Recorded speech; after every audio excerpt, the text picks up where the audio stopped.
دێری پێیانمان لەگەڵدایە وشیار سڵاوت لێبێت زانیاریەکانت چین؟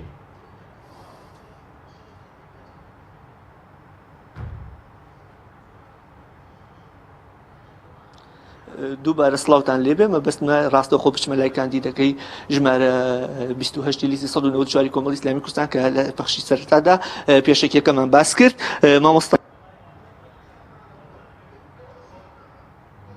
ناوتان کاندید بن چییە؟ بە ناوی خوای گەورە میهرەبان، من پەیامم بۆ خەڵکی کوردستان ئەوەیە کەوا پشتیوانمان بن لەبەر ئەوەی ئێمە لە پەرلەمانە بە پشتیوانی خوای پەروەردگار جێگای ئومێدیان ئەبین بۆ پەرلەمانی نوێ بە پشتیوانی خوای پەروەردگار داخوازیەکانی خەڵک دیفاع و پشتیوانی لێ دەکەین و بە تایبەتی بوارەکانی گەنج و لاوان بەڕاستی گەورەترین کێشە و قەیران هەیە ئێستا لەبەر ئەوەی بەرە وڵاتان کۆچەکەن ئەبێت لە داهاتوە ئێمە ئاوەڕێ بینەوە بەڕاستی ژیانی گەنجولاوەکان باشتر بکرێت و سولفەی زەواج ئەبێ کاری لەسەر بکرێت بۆ ئەوەی کەوا بتوانین گەنجولاوەکانمان بچنە بادی خێزانداری و هاوسەرگیریەوە.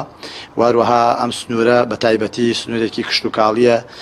ئەبێ گرنگێکی زیاتری پێ بدەین و لە بەرنامەمانە هەیە ئینشاءڵڵا. ئێمە خەڵکانێکی ڕازگۆی نامانوێ دروشم و بەڵێنی زۆر بدەین و دوای ڕاست نەکەین لەگەڵیا، بەڵام بەڵێن بێت هەر شتێک لە ساڵحی خەڵکی وڵاتەکەمان بێت و ئەم سنوورە بێت داکۆکی لێ بکەین و دڵسۆز بین بەرامبەریان. باشە مامۆستای وەکو لیستی 194 هەوڵتانداوە چۆن بە شێوەیەکی شارستانیانە دروشمەکانتان و ئەو شیعاراتانی هەتانە بانگەشی بۆ بکەن و تا چەند هەوڵتانداوە بە شێوەیەکی شارستانی بێت و شار و شارچکان ناشرین نەکەن.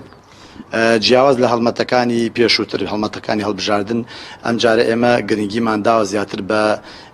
پەیوەندیکردن بە خەڵک و بە دەنگدەرەوە و ئەلحەمدولیلا تا ڕادێکی باش پەیوەندیمان کردو و خەڵکێکی زۆرمان بینێ و بەڵێنمان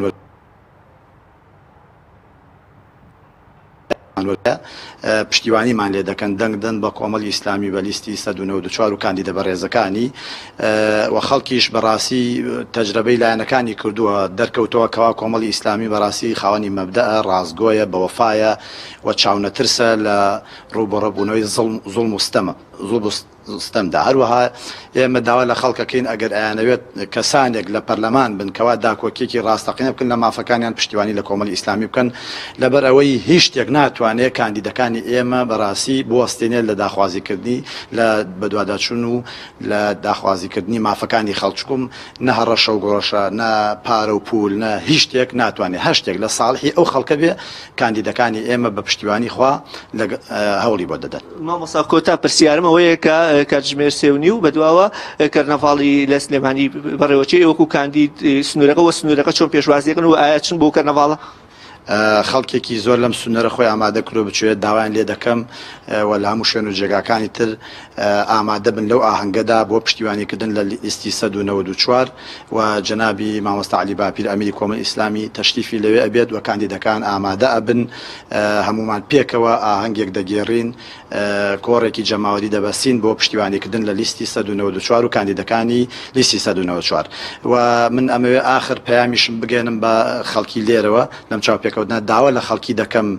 لە ژێر هیچ پاسا و بیانوویەکە بایکۆدی دەنگدان نەکەن داوایان لێکەم بشنە سەر سندوقەکانی دەنگدان ئەو هەلەی کاتوێتە پێشەوە بۆ ئەوەی کەوا پشتیوانی بکرێت لە لیستی دادوەری و لیستی پیاوانی بەوەفا و لیستی خەڵکانی دڵسۆز و خەڵکانێکی خەمخۆر بە میلەت و بە خەڵک. زۆر سواز بۆ بەڕێز مامۆستا عەبدولجەبار ڕۆستەم ژمارە 28 لە لیستی 194 کۆمەڵی ئیسلامی کوردستان بەڵێ وەکو ئاگاتان لێبوو باسی کار و چالەکانی لیستی 194 لە سنوورەکەدا کرد و لە هەمان کاتیشدا ئاماژەی بەوەدا کە ئەوان وەکو کۆمەڵی ئیسلامی کوردستان بەردەوامن لە سەردانیکردن و سەردانیکردنی ناوچەکان. بەڵێ سپاس بۆ وشار محەممەد پێامنێری پیام لە دەڤەری شارە زۆر سپاس بۆ زانیاریەکانت.